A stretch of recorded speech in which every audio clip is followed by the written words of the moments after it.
Bonjour, je m'appelle Sophia. Je souffre d'une maladie rare appelée urticaire aquagénique, aussi connue comme une allergie à l'eau. Quand je suis née, j'étais dans un état très fragile. Les médecins ont fait de leur mieux pour m'aider. Depuis mon enfance, l'eau est une véritable malédiction pour moi. Je n'ai pas le droit de jouer dehors avec d'autres enfants car une simple goutte d'eau pourrait me faire du mal. Lorsque l'eau me touche, des éruptions rouges commencent à apparaître sur toute ma peau.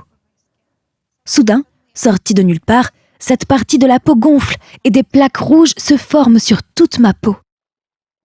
Ma mère avait l'habitude de prendre soin de moi. Comme je n'avais pas le droit de me baigner, je devais utiliser différentes méthodes pour nettoyer mon corps. Les médecins m'ont fourni une solution spéciale pour cela. Mon père était une personne perturbée. Il ne s'est jamais intéressé à mon état. Après ma naissance, il a fait faillite à cause de mes factures médicales. C'est peut-être la raison pour laquelle il ne m'aime pas beaucoup. Mon frère aîné, Ron, se comporte de façon grossière avec moi, car ma mère consacre tout son temps à prendre soin de moi. Il est jaloux de cela. Dans toute ma famille, je ne suis pas aimée. Ma famille élargie, elle, ne nous rend pas beaucoup visite, parce que nous vivons dans de mauvaises conditions et tout le monde me blâme d'une manière ou d'une autre. Je n'ai que ma mère pour prendre soin de moi. C'est une personne dévouée. Jamais de sa vie elle ne m'a parlé impoliment. Elle m'a traité avec le plus grand soin et le plus grand respect. J'avais l'habitude de pleurer avec elle. Elle me consolait.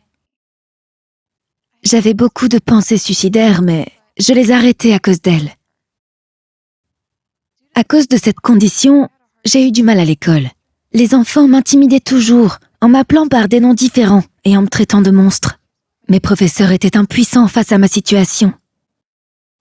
Ma mère était souvent appelée pour me ramener à la maison, car certains enfants me renversaient de l'eau sur tout le corps. Je n'avais pas d'amis à l'école, car tout le monde me maltraitait et je me sentais seule. Quand mon adolescence est arrivée, j'étais très seule.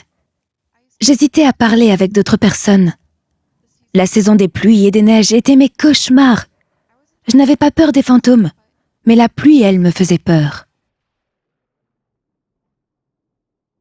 À l'adolescence, je suis entrée à l'université pour des études supérieures. Le premier jour de mon entrée à l'université, un étudiant a accidentellement renversé un verre d'eau sur ma main. Maintenant, tout le monde connaît mon état de santé. Tous les étudiants gardaient leur distance avec moi. Bien que personne ne m'ait harcelée, personne ne m'a parlé non plus. J'étais le nouveau monstre de l'université. Je recevais de la sympathie de mes professeurs, mais cela ne servait à rien. Comme toutes les autres filles, je désirais avoir un petit ami. Il y avait ce garçon qui s'appelait James. C'était un beau mec aux cheveux bruns. J'hésitais toujours à lui parler. Je n'ai jamais développé une quelconque confiance en moi. J'ai toujours été ce monstre que personne n'aimera jamais. J'avais l'habitude de dire ça à ma mère. Et elle avait l'habitude de me consoler. Mon père était devenu un ivrogne. Il rentrait à la maison en état d'ébriété et abusait de ma mère et de moi. Chaque jour, il me battait et me frappait avec tout ce qu'il trouvait. Mon frère était un simple spectateur. Peut-être aimait-il cela? Il doit apprécier tout cela. Il n'a jamais rien fait de sa vie. Après avoir quitté l'université, il a commencé à faire toutes sortes de petits boulots pour survivre. Ma mère travaillait dans une épicerie. Elle était la seule à gagner de l'argent à la maison. Ma mère est la seule raison qui m'a permis de survivre aussi longtemps. Soit mon père, soit quelque chose d'autre m'aurait tué. Mes factures de médicaments pesaient sur le revenu de ma mère. La moitié de son salaire était consacrée à mes factures médicales. Je n'étais d'aucune utilité pour ma famille. Je n'avais pas d'amis. Peu de ceux qui me parlaient ont commencé à m'éviter plus tard. Mes années d'université n'étaient pas les meilleures non plus. Je n'avais pas le droit de participer à des événements ou de faire du sport. Pendant les réceptions, j'étais seule à l'université. Je n'avais pas de petite amie ou d'amis quelconque avec qui j'aurais pu partager ma misère. Je pensais déménager dans un autre endroit où personne ne me connaîtrait et où je pourrais échapper à toute cette souffrance et cacher ma maladie au monde qui m'entoure.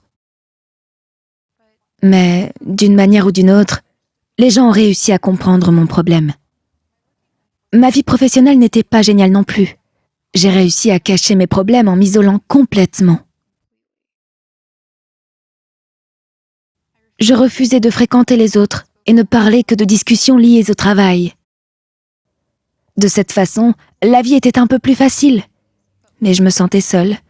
Maintenant, je ne suis plus aussi souvent victime d'intimidation ou d'abus de la part des autres. Ma mère et moi vivons ensemble. Mon père est mort il y a 1 an à cause de ses tendances alcooliques. Mon frère, il a suivi ses traces. Il nous rend régulièrement visite et nous harcèle. Il essaie toujours de nous soutirer de l'argent. Je me serais suicidée il y a longtemps, mais grâce à ma mère, qui m'aime, je suis toujours en vie.